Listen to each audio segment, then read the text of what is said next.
Hey guys, welcome to my channel. In this video, we will be talking about a tropical plant, the bird of paradise or the crane flower. First, we will introduce two common plants on the market, the white bird of paradise and the orange one. Then we will talk about how to take good care of them and how to make them bloom. Before we get started, I want to introduce my channel briefly.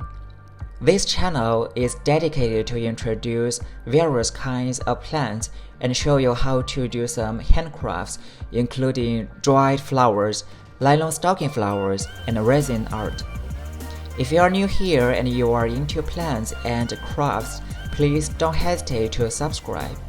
And also hit the notification bell next to the subscribe button. We will have more amazing and useful videos in the future. The bird of paradise is considered the queen of indoor plants. Its fan-like form and angular flowers introduce a rich, exotic texture to any space. This white flowering variety is called Strelitzia Nikolai, and is named for a Russian emperor. It is giant and its leaves already reach the ceiling. These leaves are huge. Check out this one. It's so big and pretty and looks like banana tree leaves. This plant has long, thick, and green stems. Overall, it is large yet elegant. If you want to create a natural environment in your house, or if you want to simulate a jungle in the corner, this white bird of paradise is the best candidate. Please imagine having this white strelitzia near your window with a chair under it. The sun filters through the window, and you can just read a book or relax in its dappled shade. This smaller one is the orange bird of paradise. Overall, it is half the size of the white one.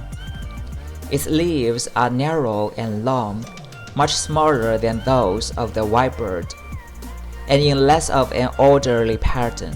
While I love the white bird's leaves, this orange bird has stunning and gorgeous flowers. I am so excited and happy to see it bloom this year.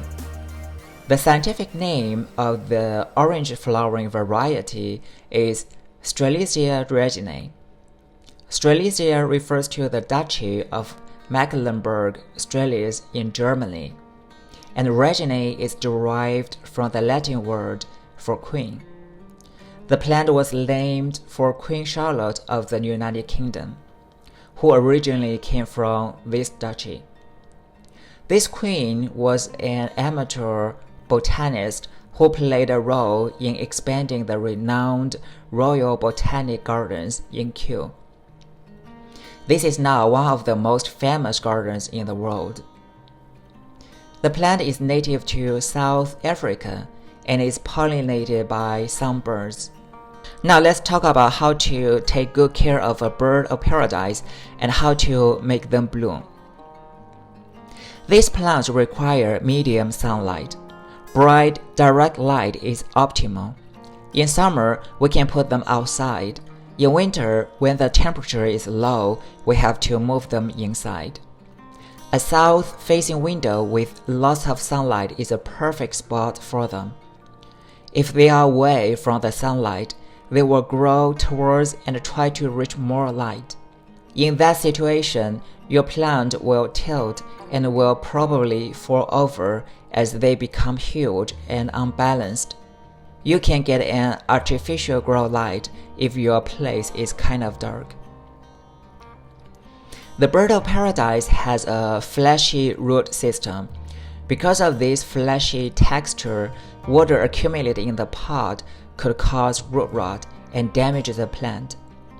Therefore, we need to use well-draining potting mix as well as pots who have adequate drainage. During the growing season, we need to keep the soil moist.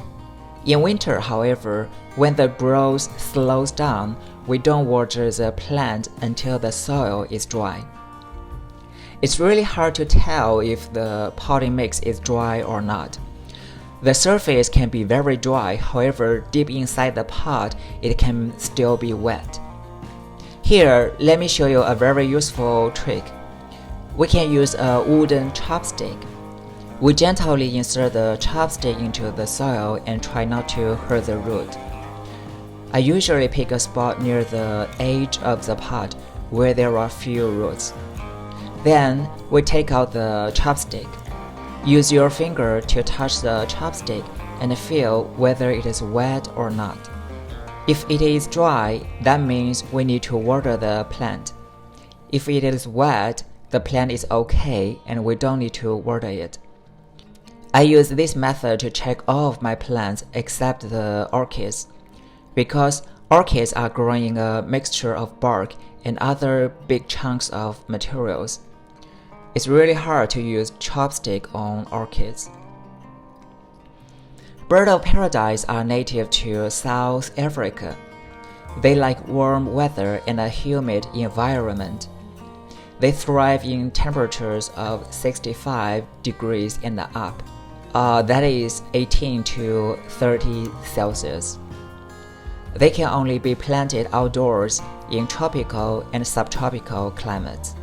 It is not frost hardy and will need to be grown as a houseplant in cooler climates. I put my plant outside in summer and bring them inside during winter. This plant prefers high humidity. It might be a good idea to regularly mist the leaves if your growing environment is on the dry side. I think this plant is not picky on humidity. I never missed the white bird and it grows so well. This plant is a heavy feeder. We can feed this plant with either slow release pellets or liquid fertilizer during the growing season. This plant can be toxic to cats and dogs. Ingesting this plant can upset the stomachs of both pets and people. If you have pets around, you can use this iron mesh to stop them from chewing the leaves. Next, let's talk about how to make your bird of paradise bloom. First, we must be patient. This plant only blooms after it becomes mature, which usually takes 4 to 5 years. This plant was small when I got it. I have been growing for over 2 years, and this year is the first time that it has bloomed. Another interesting or weird requirement for it to bloom is being root bound. Its root system has to be bound in order for it to bloom. So it's better not to repot your bird of paradise unless it is absolutely necessary. Disturbing its roots can delay flowering for a few years. Adequate sunlight is also required for the plant to bloom. We should provide as much sunlight as we can during winter. Drought stress could encourage the bird of paradise to bloom. Let it dry out for a few days before the next watering. Alright, I hope you enjoyed today's video. If you have any questions or comments, please leave it below. If you have not subscribed yet, please subscribe. We will have more useful and interesting videos in the future. Thank you so much for watching and see you next time.